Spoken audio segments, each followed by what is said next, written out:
दोस्तों इमेजिन करो क्या हो अगर दुनिया को बचाने के लिए किसी लड़की को अपने आप को ही इस दुनिया से मिटाना पड़ जाए टाइम में वापस जाके। कुछ ऐसा ही हम देखने वाले हैं आज की इस फिल्म में। मूवी के स्टार्ट में हमें दिखाया जाता है कि एक्सोमोको कंपनी के न्यूक्लियर प्लांट पर एक न्यूक्लियर रिएक्टर में आग लगी थी।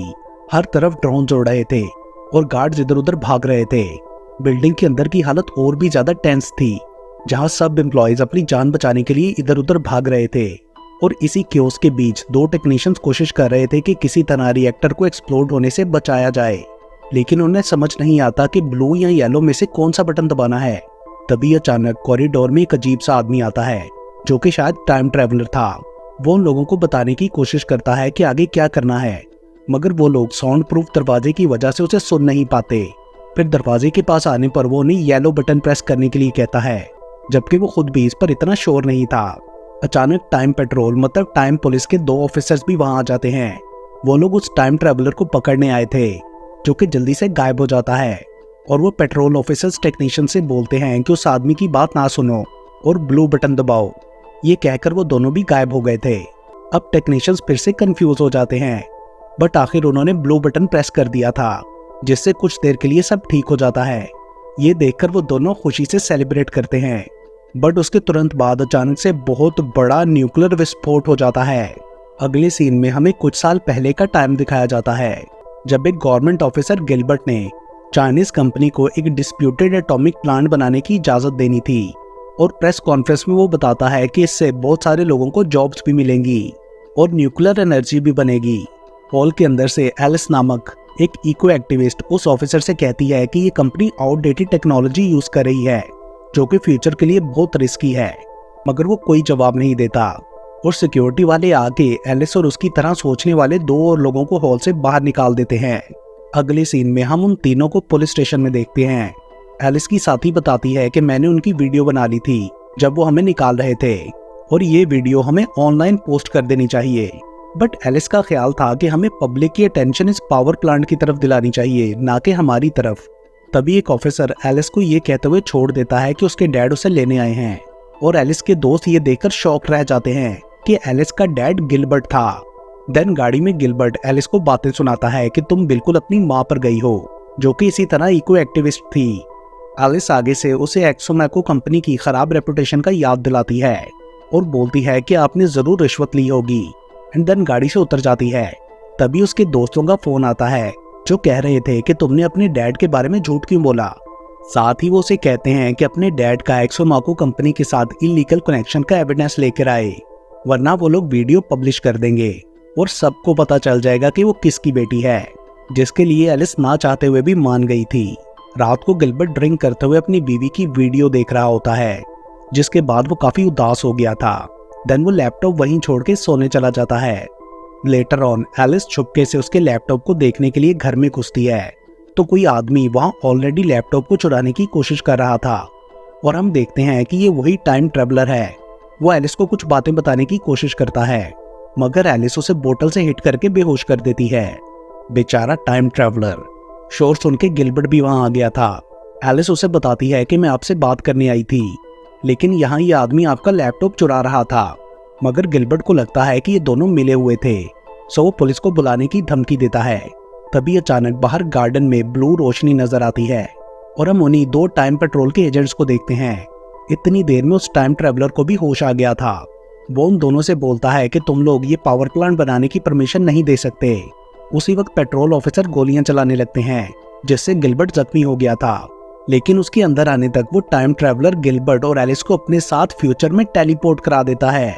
एलिस की आंख खुलने पर वो खुद को किसी टनल में पाती है और तभी वो उस लड़के को किक मार के टनल से बाहर एज पर पहुंच जाती है, जहां नीचे खाई थी और सामने उसे पूरा पेरिस सिटी तबाह हुआ नजर आता है। ये देखकर एलिस शॉक्ड होकर बेहोश हो जाती है, बट नीचे गिरने से पहले किसी हाथ ने उसे पकड़ लिया था। Meanwhile patrol agents Luis, Mateo और विक्टोरिया अपने हेडक्वार्टर वापस जाते हैं तो काम पूरा ना कर पाने की वजह से उन्हें डांट पड़ती है। उनकी हेड कॉन्स्टेंस उस टाइम ट्रैवलर को ना पकड़ने की वजह से उन्हें डांट रही थी, जो कि उनके ख्याल में टाइम क्रिमिनल था और स्पेस और टाइम की कंटिन्यूटी को डिस्टर्ब कर सकता था।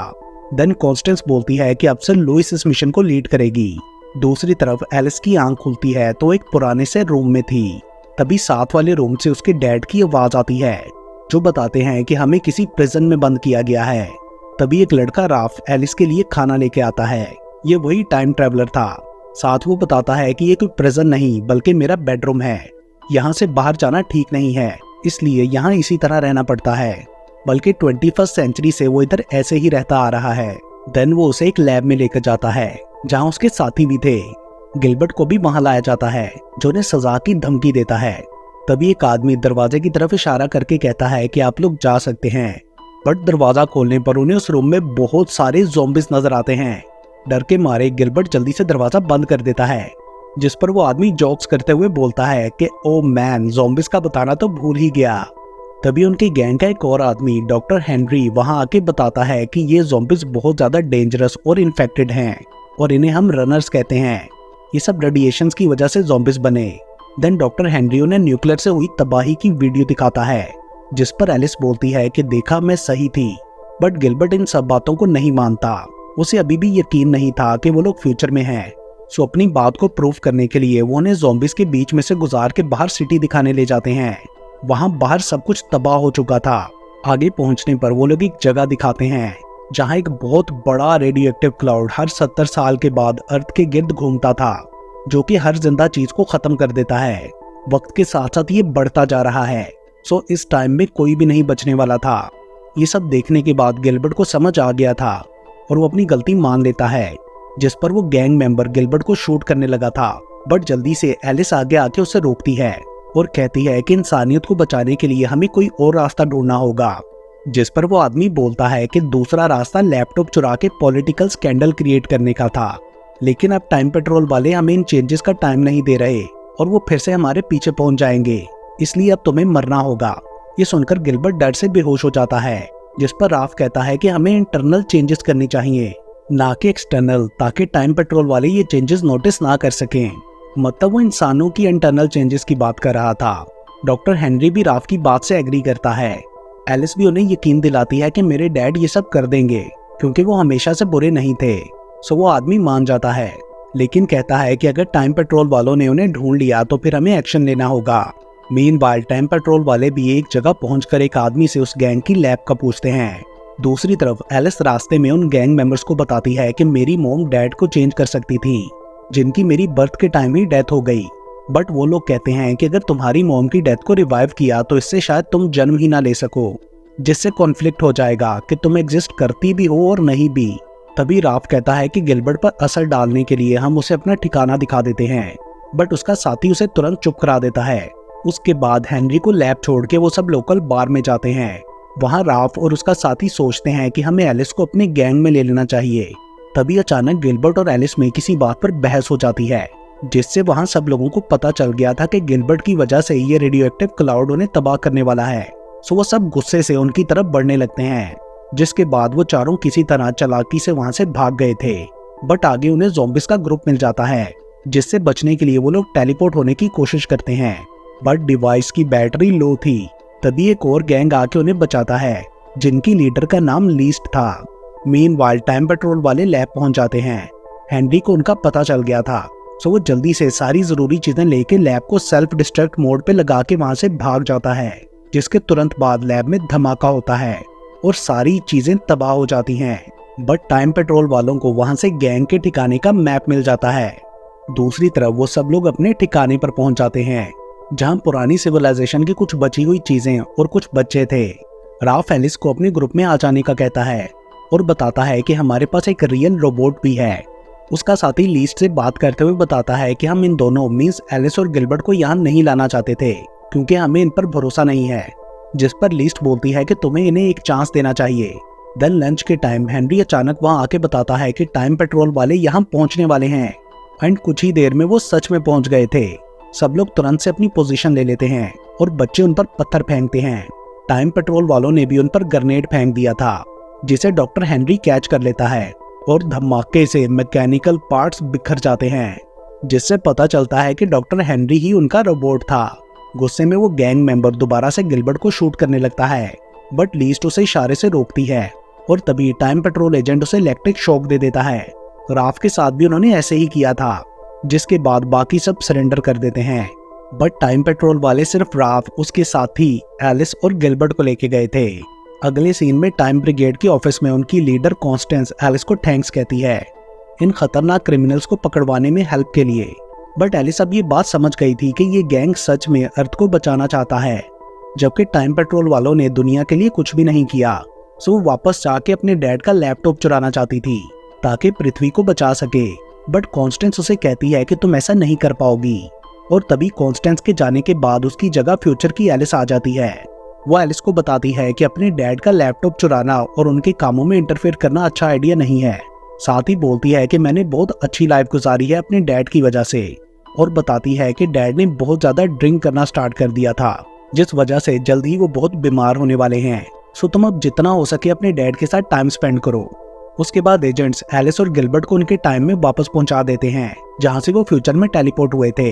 अगली सुबह तैयार होते हुए गिलबर्ट एलिस को चेक करता है, जो सोने का नाटक कर रही थी, और उसका लैपटॉप भी वही टेबल पर पड़ा था। दूसरी तरफ राफ और उसके साथी को कॉन्स्टेंस के ऑफिस लाया जाता है, जो कि उन्हें सब कामों की सजा देने वाली थी।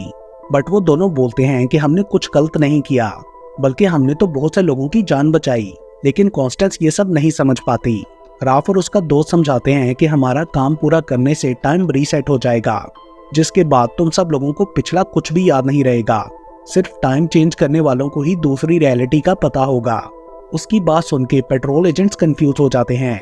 बट कॉन्स्टेंस गुस्से में कहती है कि इन पर ट्रस्ट ना करो, इन्हें होल में डालने की सजा दी जाएगी। होल एक ऐसी प्रिजन थी जहां कोई टाइम नहीं होता। दूसरी तरफ गिलबर्ट एक्सोमा को कंपनी के साथ डॉक्यूमेंट साइन करने के लिए जाता है, बट वो रास्ते से ही वापस आ गया था। एलिस पूछती है कि उसने कॉन्ट्रैक्ट साइन क्यों नहीं किया, तो वो बोलता है मैं तुम्हारे साथ टाइम स्पेंड करना चाहता था। मीनवाइल पेट्रोल ऑफिस में इस टाइम चेंज का सिग्नल दिया जाता है, मतलब उसका कॉन्ट्रैक्ट साइन ना करना, जिससे कॉन्स्टेंस परेशान हो गई थी। राफ का साथी बोलता है कि ये गिलबर्ट की इंटरनल चेंज है और इसका तुम लोग कुछ नहीं कर सकते। बट कॉन्स्टेंस गुस्से से बोलती है कि मैं सब कुछ कर सकती हूँ। देन वो एजेंट्स को ऑर्डर देती है कि गिलबर्ट को पकड़ के उससे जबरदस्ती पेपर साइन कराओ, और अगर वो ना माने तो उसकी बेटी को मार डालो।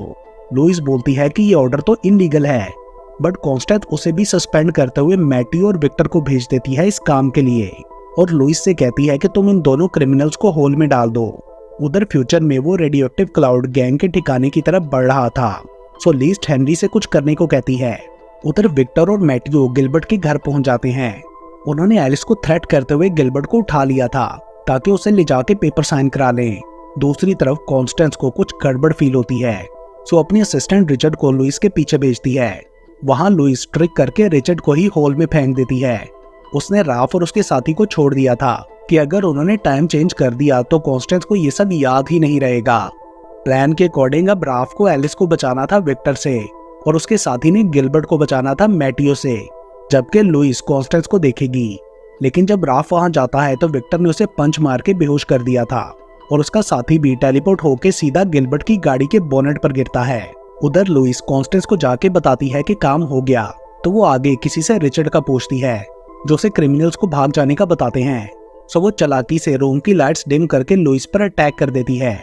दूसरी तरफ राफ होश में आ गया था और रूम में डिफरेंट जगहों पर टेलीपोर्ट होने लगता है ताकि विक्टर उसे शूट ना कर पाए। उधर मैट्यू चेक करने के लिए कार से उतरता है तो गैंग मेंबर ने उसकी टांग पकड़ ली थी, जिससे वो दोनों वर्ल्ड वॉर 1 के टाइम में टेलीपोर्ट हो जाते हैं। मीनवाइल फ्यूचर में क्लाउड उनके सर पर पहुंच चुका था, सो लीस्ट हेनरी को जल्दी कुछ करने का कहती है, बट वो कहता है कि टाइम मशीन ठीक करने का टाइम नहीं बचा। उधर मैट्यू और गैंग मेंबर्स फाइट कर रहे थे कि अचानक उन पर प्लेन से बॉम्ब गिरने लगते हैं, मींस एयर स्ट्राइक। दूसरी तरफ एलिस और राफ ने विक्टर को पकड़ लिया था और वो गिलबर्ट को कॉल करते हैं, मगर उसका फोन कॉन्स्टेंस पकड़कर उन्हें बोलती है कि तुम्हारा साथी पकड़ा गया। उसी टाइम मैट्यू उस गैंग मेंबर को पकड़कर ले आता है। फ्यूचर में टाइम मशीन ना बन पाने की वजह से सब अपने मरने का वेट करने लगे थे, और उधर गिलबर्ट भी डॉक्यूमेंट साइन करने ही वाला था कि कुछ अजीब होने लगता है।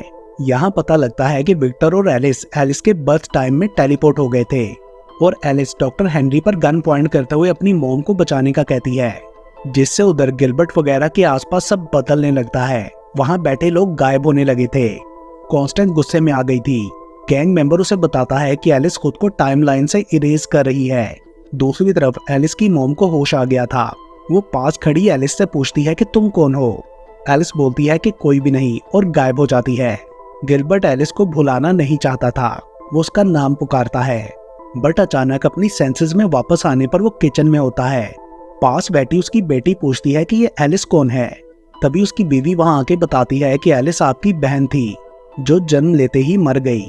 ये सुन के गिलबर्ट शॉक्ड रह गया था और उसे याद आता है कि वो कुछ साइन करने वाला था, जिस पर उसकी वाइफ न्यूज़पेपर दिखाते हुए बताती है कि तुमने eco friendly energy project sign कर दिया। मीनवाइल फ्यूचर में गैंग मेंबर को होश आता है तो उसके सर में दर्द हो रहा था। डॉक्टर हेनरी बताता है कि रेडियो एक्टिव क्लाउड अब एग्जिस्ट ही नहीं करता, और वो बोलता है कि टाइम पेट्रोल लुइस ने उनकी मदद की थी और उसे इन टाइम चेंजेस के बारे में सब पता है। मतलब टाइम एजेंसी में भी अब उनकी एक एजेंट थी, जिसके बाद सब लोग पब में सेलिब्रेट करते हैं। मगर राफ एलिस की वजह से परेशान था, बट डॉक्टर उसे बताता है कि एलिस ने टाइम में कॉन्फ्लिक्ट क्रिएट कर दिया है, यानी अब वो है भी और नहीं भी।